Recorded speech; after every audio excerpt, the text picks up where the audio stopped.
ओम साई राम, जय Sai Ram. Thank you so much to all for visiting Sai Shreya channel. First day मैंने बोला था कि विभूति के बारे में कुछ बोलूंगी। तो ये विभूति क्या है? हाँ, मैं जब ऑफिस जाती हूँ तो सब पूछते कि ये क्या लगा। अभी थोड़ा गर्मी की वजह से पसीना हो रहा है तो समझ में नहीं आ रहा है, पर दिया हुआ है। तो मैं जब भी घर से निकलती हूँ या फिर मेरे फैमिली के लोग जब भी घर से निकलते हैं वो लोग हमेशा विभूति लगा के चलते हैं। बताने वाली हूँ विभूति के बारे में।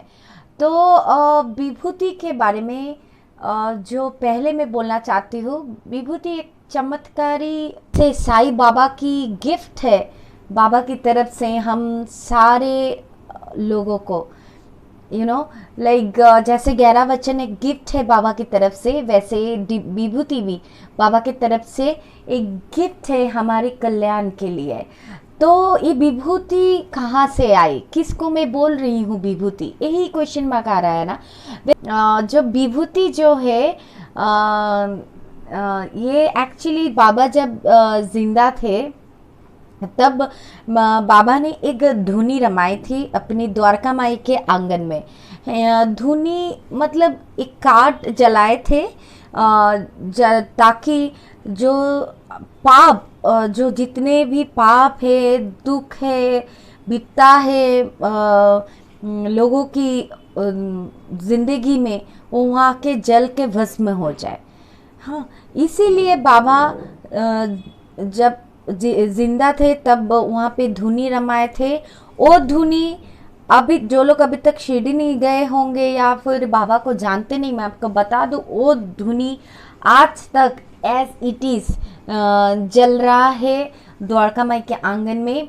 अभी भी शिरडी में आप जाके वहाँ पे, अगर ये महाराष्ट्र का अभी लॉकडाउन चल रहा है, ये उठ जाने के बाद आप विजिट करके आप अपने आंखों से देख सकते, अभी भी धुनी वैसे ही जल रहा है जैसे बाबा जला के गए थे। तो उसी का जो भस्म है, उसी का जो ऐश है, अगर इंग्लिश में बोले जो ऐश है, जो भस्म है हिंदी में, और बंगाली में जो छाई है, उसी धुनी का उस वही है बाबा की विभूति, प्रसाद, हमारा गिफ्ट, हमारा। इतनी चमत्कारी चीज़ है ये, आप यकीन नहीं करोगे। ये जो कोरोना का जो सिचुएशन है, मैं आपको बोलूँगी कि एडवाइस करूँगी आप लोगों को कि हो सके तो अपने घर के चारों तरफ, जो लोग साई डिवोटीज हैं वो लोग जानते हैं कि बाबा कैसे चैप्टर 1 में कैसे सच्चरित्र के चैप्टर 1 में बाबा कैसे दूर भगाया था, शिरडी को बचाया था इससे, आप सभी जानते होंगे, है ना।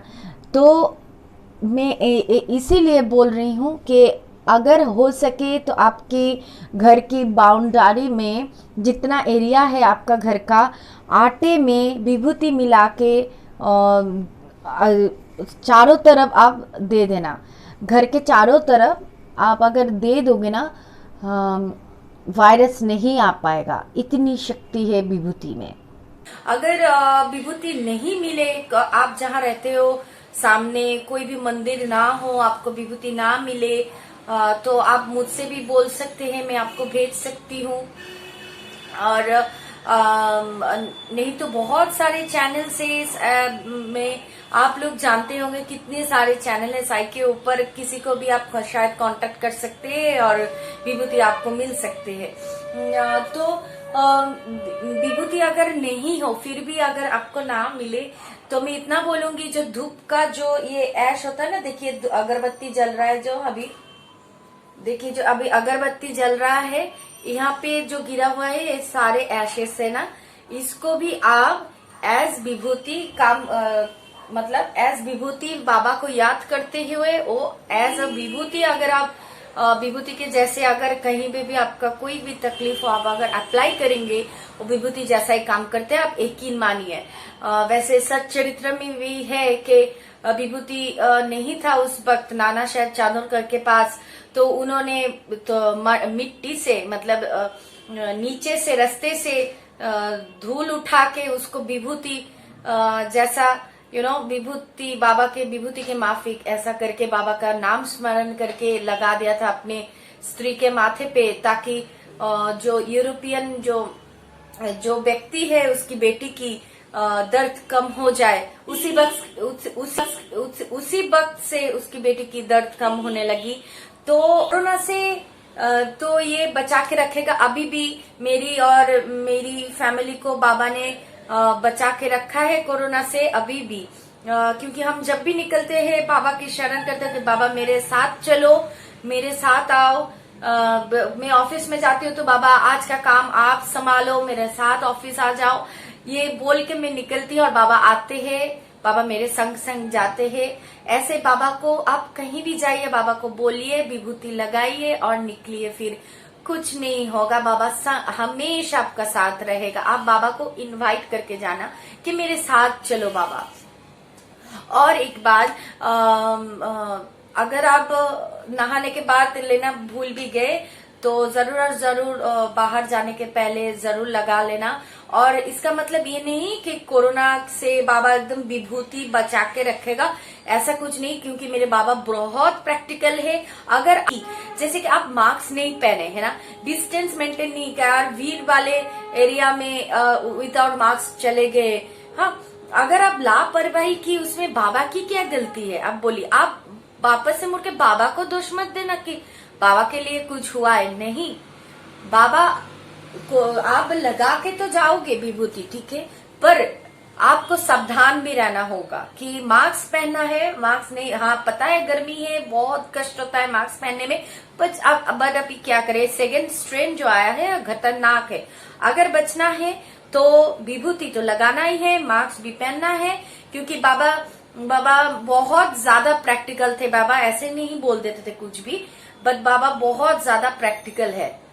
हाँ, इसीलिए मैं बोलूंगी कि मास्क जरूर और जरूर पहने, सैनिटाइज करे बार बार, और बिना वजह का बाहर ना जाए। जितना बाहर कम जाएंगे, भीड़ वाले एरिया में जाएंगे, उतना खतरा है। मत जाइए, लिमिटेड जाइए, नेसेसरी हुआ तो जाइए, अर्जेंट हुआ तो जाइए। जो लोग ऑफिस जाते हैं उनको तो जाना ही पड़ेगा, पर मास्क जरूर आप लगा के जाना, मेंटेन करना डिस्टेंस, एंड ऑब्वियस बाबा की विभूति तो आपको लगाना ही पड़ेगा। जो भी साई विभूति से शायद सभी करते होंगे, मैं तो करती हूँ।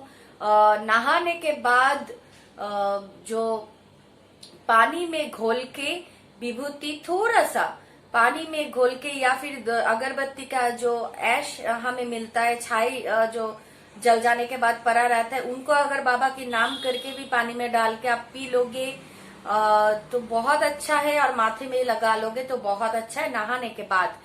अगर आप कहीं भी कोई भी काम के लिए जा रहे हो, कहीं भी काम हो, कोई भी काम के लिए नहीं, ऐसे ही जा रहे हो बाहर, तो जरूर और जरूर विभूति लगा के जाइए। का मंत्र, जब मैं पहली बार, मैं मेरी एग्जांपल देती हूँ, जब मैं पहली बार ये विभूति पानी में घोल के, मैंने गुरुवार को पिया था, मुझे अभी भी याद है, पानी में घोल के पी ली थी। जैसे नर्व के मेडिसिन काम करता है ना, जैसे एकदम शांत, एकदम स्थिर कर देता है आपको, वैसे विभूति काम करता है। कोई भी आपका हेल्थ इशू हो, आप बाबा के ऊपर भरोसा रख के विभूति पीते गए ना और लगाते गए, उसी जैसे कि हो गया आपका, समझो पेट में दर्द या दांत में थोड़ा पेन है, या फिर कहीं भी शरीर में कहीं भी कोई भी बीमारी हो, कोई भी दर्द हो, आप अगर इसका आजमाना चाहते हैं ना बाबा की विभूति को, आप इसको अप्लाई करके देखना और सच्चे मन से करना। और बिल्कुल भी सच में जोर दे रही हूँ इस वर्ड सेंटेंस पे, आप बोलेंगे तो सच्चे मन से बाबा के ऊपर भरोसा रख के आप लगाना, आप पीना वो पानी, ये काम ज़रूर करेगा। अगर आपको कोई भी डाउट हो मेरे बात में, ये YouTube, अभी हम सभी लोगों के पास स्मार्टफोन है, आप YouTube में जाना, YouTube में जाके साई डिवोटीज एक्सपीरियंस में आप ये ज़रूर, आपको ये एक्सपीरियंस सुनाई पड़ेगी विभूति का चमत्कार। और एक बात, अगर आपको विभूति के बारे में और भी जानना है तो आप सच्चरित्र का 33, 34 चैप्टर पढ़ लेना, आप विभूति के बारे में भी जान जाएंगे। अगर बाबा को जानना है, सच्चरित्र ज़रूर पढ़ना है। मैं बार बार बोलती हूँ आप लोगों को, अगर बाबा को सिर्फ प्रेम करने से नहीं, उनको जानना है। अगर एक इंसान से आप वैसे रियल लाइफ में अगर एक इंसान से आप प्यार करते होंगे तो उसको तो पहले आप जानेंगे ना। शादी तो दूर की बात है, उनको पहले आपको जानना पड़ेगा ना, उसके ऊपर ट्रस्ट आना पड़ेगा आपको, है ना। तो उसको आप कैसे जानेंगे? मिलते मिलते जानेंगे। तो बाबा को तो अभी आप वैसे मिल नहीं सकते। तो सच्चरित्र आप अगर पढ़ेंगे तो आप बाबा के बारे में जानेंगे, तभी आप शुरू करेंगे उसके ऊपर बाबा के ऊपर ट्रस्ट आपका आएगा और आप जानेंगे कि बाबा क्या है, बाबा की लीला क्या है और विभूति क्या है। आप सारे विषय में जान जाएंगे। मैं विभूति बोलते बोलते शायद सच्चरित्र के बारे में भी बोल गई, क्योंकि मैं रोज़ पढ़ती हूँ, मेरे दिल की बहुत करीब है वो, क्योंकि बाबा के बारे में बहुत कुछ बताता है वो।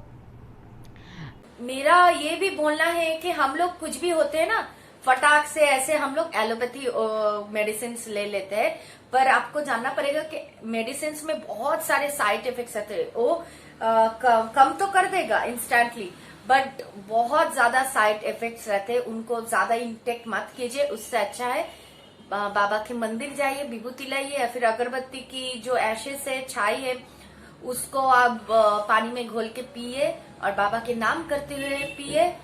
जरूर और जरूर आपको राहत मिलेगी। और फिर से एक बार साई के खातिर मुझे माफ़ करना अगर मैं कुछ भी गलत बोल गई। सारे साई डिवोटीज और जो लोग डिवोटी नहीं बने हैं अब तक, उनसे भी मैं माफ़ी मांगती हूँ अगर कुछ गलत बोल गई। जय साई राम, ओम साई राम। सब अपना ध्यान रखना और मेरे चैनल को ज़रूर सब्सक्राइब करना। और भी बहुत सारे ऐसे चीज़ें हैं, एक्सपीरियंस है जो मैं आपके साथ अगले जो भी वीडियोस बनाते जाऊंगी, शेयर करते जाऊंगी। तो थैंक यू सो मच।